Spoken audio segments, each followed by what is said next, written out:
2, check testing 1, 2. Mark, can you hear me? Check testing 1, 2, check testing 1, 2. Good.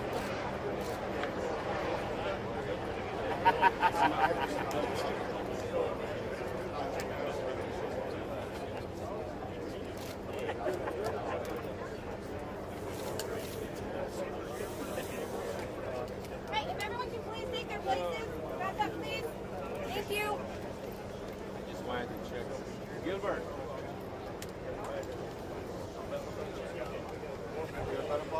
Yeah, perfect. Thank you. Yeah, you are.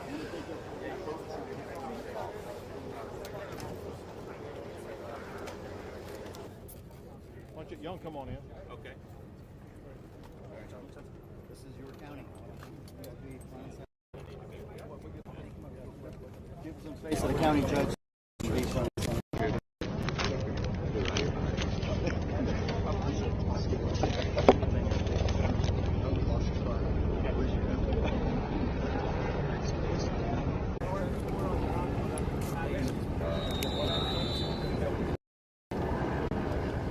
Got it?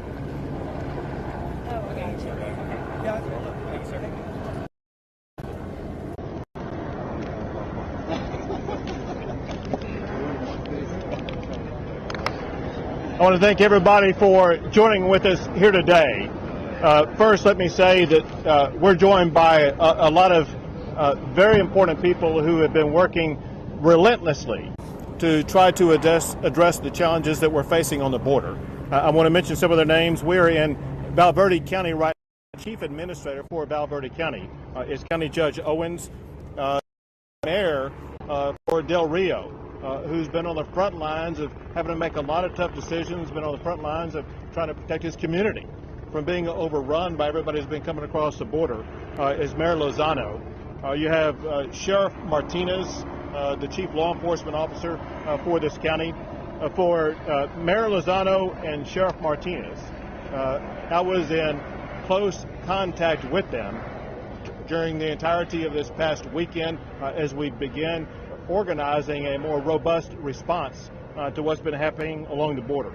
We also have with us Brandon Judd, who is the president of the Border Patrol Council, who will be saying a little bit more later, as well as the director of the Texas Department of Public Safety, Steve McCraw, who will also be making comments, as well as the general in charge of the Texas National Guard, Tracy Norris, is here.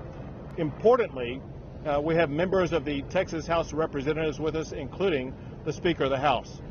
The reason why members of the House, as well as the Senate, as well as the entire legislature, are so important is a core component of the strategy for Texas to be able to respond to this disaster on the border is the funding that was appropriated by the Texas legislature that I signed into law last week. Altogether, the state has provided $3 billion for the state to be able to address this challenge. But let me start by making a point about the challenge that we're dealing with. We need to understand that if you go back a year ago, President Biden campaigned on having open borders in the United States.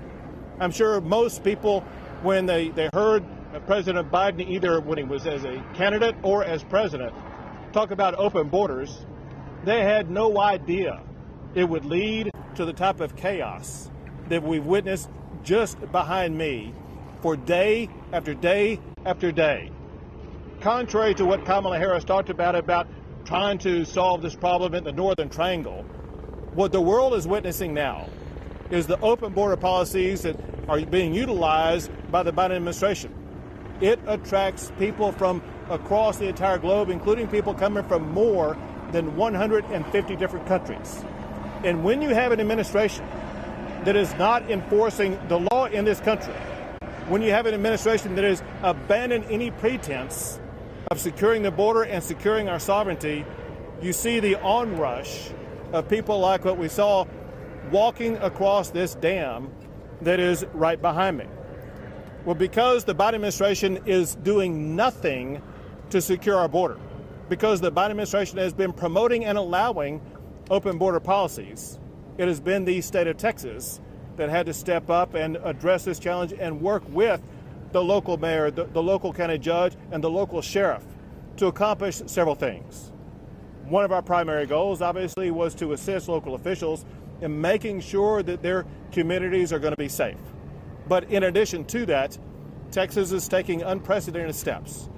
You can see by all of the Texas Department of Public Safety cars, as well as the National Guard vehicles that surround us here, but go for miles on either side of where we are right now. They have created a steel barrier preventing people from being able to cross the border. One day there were countless people coming across the border.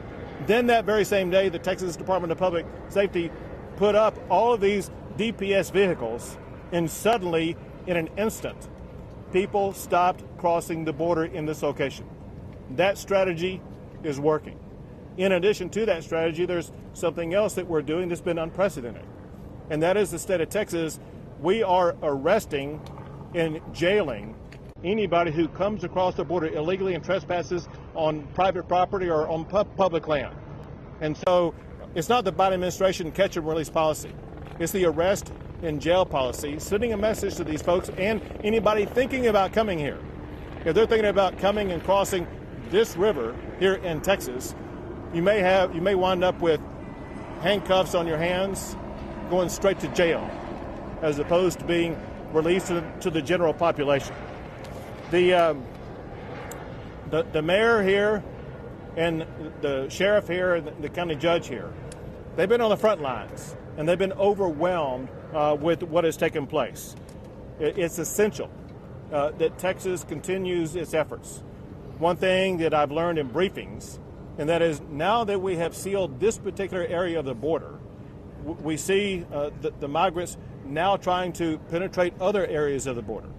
As a result, our strategies are shifting also, because we will continue moving law enforcement and National Guard officials to whatever location people may be crossing the border and use the same strategy to try to reduce the influx that's unprecedented of the number of people coming across the border.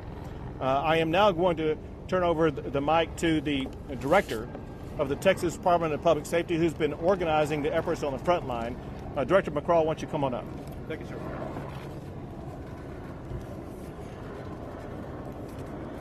Well, first, Governor, thank you and members of the state legislature for your leadership. You made it very clear to us in the Department of Public Safety and to the Adjutant General, the National Guard, that Texas doesn't need anybody's permission to protect Texas. And as a result, we insisted that we be proactive in terms of assisting our Border Patrol agents in terms of securing this area, which is certainly a public safety threat, but also we're mindful as a homeland security threat. In fact, there's nothing more threatening as it relates to public safety in Texas and homeland security than an unsecured international border with Mexico, period. And we've experienced influxes before in Texas, certainly in 2014, 2015, but going back to 1986 was the highest number of apprehensions of illegal immigrants back in 1986.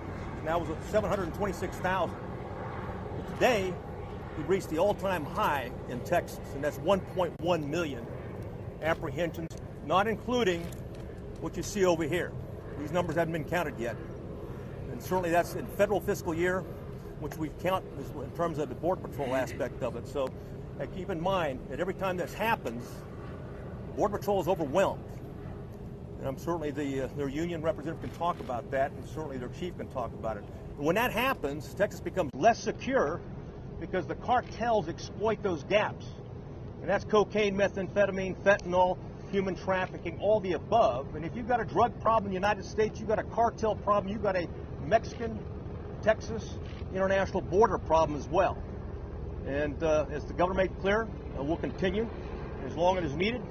All our partners, got to thank the sheriff, all the elected officials, because they care deeply and are passionate about protecting Texas. So, Governor, thank you. Thank you very much. Obviously, the men and women charged with the duty in the United States to secure our border are the Border Patrol officers. These Border Patrol officers are overwhelmed with the amount of work they are required to do, and they're suffering the consequences of an administration that is not providing them either the personnel or the resources they need. To speak more about it, we have Brendan Judd, who is the president of the Border Patrol Council. Brandon, come on up. Thank you, Governor. First and foremost, I would like to thank the men and women in uniform, our military personnel, our DPS officers, our sheriffs. These people put on uniforms because they care. They care about these migrants. They care about the citizens of the United States. They put that uniform on every day to protect life, to protect the way that we have in the United States, to protect our citizens. And they deserve an awful lot of thanks. We have to give gratitude to Governor Abbott for sending DPS here. We saw something yesterday that we knew was going to happen. When those people that were in buses south of Kingsville, Texas, when they found out that they were going to be sent back to Haiti, they took the bus over and they fled. If it wasn't for the men and women in uniform, DPS officers, if it wasn't for that, we do not know what would happen right here under the bridge as word starts to spread that they potentially could be sent back to Haiti. If we don't ask the question, why are we here? What caused this? We won't fix this problem. The simple answer is catch and release. As long as we invite people to violate our laws, as long as we reward them for entering the country illegally and then releasing them into the United States with a de facto immigration status to where they can get work permits, to where they can send their children to school, where they have every right of a United States citizen, they're going to continue to come. We've seen that time and time again. We have to have the proper discussion. If we have that discussion, we can fix this problem. But until we fix this problem, we're going to continue to see scenes like this. We're going to continue to put pressure on Texas resources. We're going to continue to rob Peter to pay Paul. We're going to shift Border Patrol resources from already areas that are troubled like Tucson, and we're going to send them out here. We're going to shift resources from Laredo, shut down checkpoints. We're going to cede law enforcement operations to criminal cartels. The administration knew this was coming. On June 17th, they were warned. On June 17th, they were told to construct a temporary outdoor processing site similar to what we have under the Ansel Lewis Bridge in McAllen, Texas. They ignored it. They ignored the warnings. And then we started to see larger and larger groups coming underneath the bridge and congregating to the point that we're here now. Had we have taken the proper steps, we wouldn't be discussing this right now today. But because we are, Texas has been stressed. The Border Patrol has been stressed. ICE has been stressed. The National Guard has been stressed. There are solutions to this problem. And what you see underneath the bridge, that is not humane.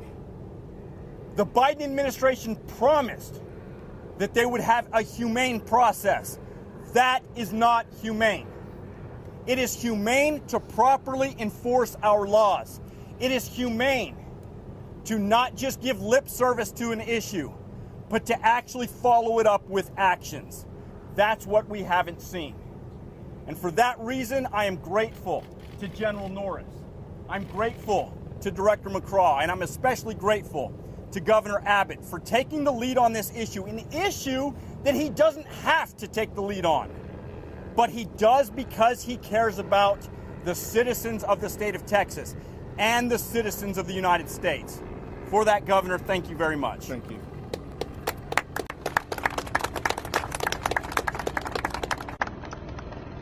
Brendan Judd made a very important point, and that is failure to enforce laws that exist in the United States. Chaos, and chaos leads to inhumanity. The Biden administration is a man-made disaster of inhumanity, of epic proportions. It must end immediately, and the way to end it is by the Biden administration stepping up and finally enforcing the immigration laws of the United States of America. I'll take a few questions. Governor, CNN is reporting that there are at least 30,000 Haitian migrants in Colombia right now that may be seeking to come north. Can you address your concern and conversations that your administration is having with the Mexican government about possibly interdicting migrants into the neighborhoods? Sure. Would you? I missed the first part of your question. Who is saying that? Got it. Yeah, the Colombian officials are saying that there are about 30,000 migrants that may be. Right. So there have been reports for a while now about other groups like this that could be coming from other countries. And that's exactly why we are here, because we want anybody who's thinking about coming to Texas, whether it be from Colombia or any other country, that Texas is going to be responding. We have the law enforcement, we have the funding, we have the strategies, whether it be here in Del Rio or any other location on the Texas border. If you are targeting Texas to come to, we're going to show up in force and shut down the border. We're not going to allow the disaster that we saw here in Del Rio to be replicated by additional caravans coming from wherever they may come from. Governor, first up, two-part question. We have heard that some hundreds of miles along this region are being uncontrolled due to the fact that all agents are being put to this area. Are you concerned about that? And the second, we have heard of another caravan that is similar to this one in Reynosa, maybe attempting to cross the battalion. So both the Texas Department of Public Safety, the Texas National Guard, as well as local law enforcement are very aware of the different locations that migrants may be trying to cross. Some are leaving this region, going to other regions, either in Valverde County or in neighboring counties. And as a result, we are also moving resources to interdict those who may be trying to come in. We have heard information about the possibility of something like this happening in Reynosa, and DPS as well as the National Guard, they are working in collaboration with those on the U.S. side to make sure that we are going to be able to put up the resistance that is needed so that those communities don't suffer the same consequences that Del Rio did. Governor, how many migrants are crossing that bridge right now? And are there any plans to reopen this border anytime soon? Sure. I will leave. And that's the county judge. The county judge told me that as of right now, there are about 8,600 migrants who remain under the border. And as far as I and the state resources are concerned, there is no intention to depart this location until this location is fully restored to total control. In terms of, I know you have flights going out and things like that. Any kind of estimate on when that could be? So the flights going out that you're talking about are flights that are conducted by the Biden administration.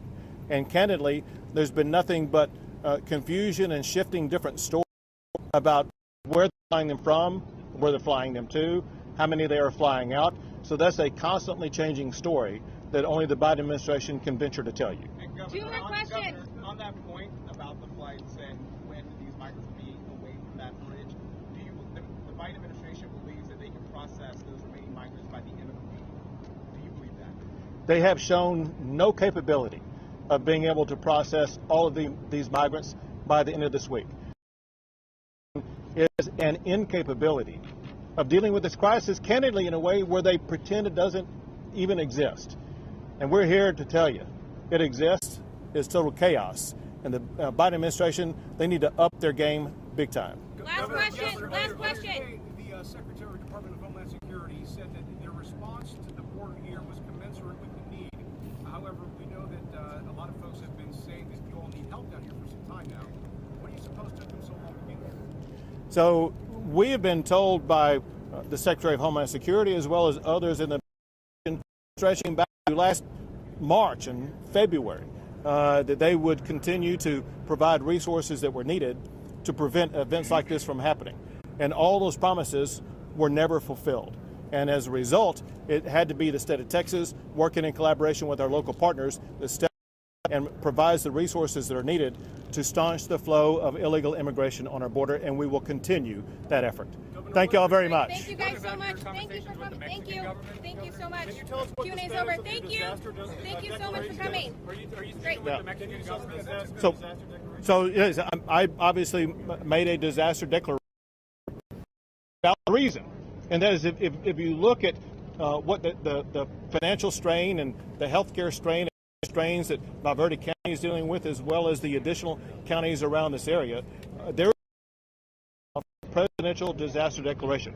I have not yet heard back from the Biden administration, and if you look at history, about every time I've made a request, they've been non-responsive to any requests I've made about needs along the border and helping these counties with the resources that they need because they're completely overrun. Great, thank you guys, thank you. Just by Butler County, or is it the entire state?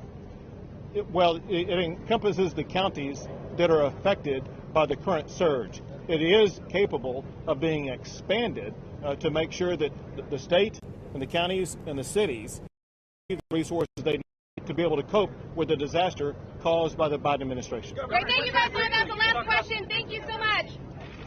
Thank you. All right, DPS can escort you guys back out. Thank you for coming.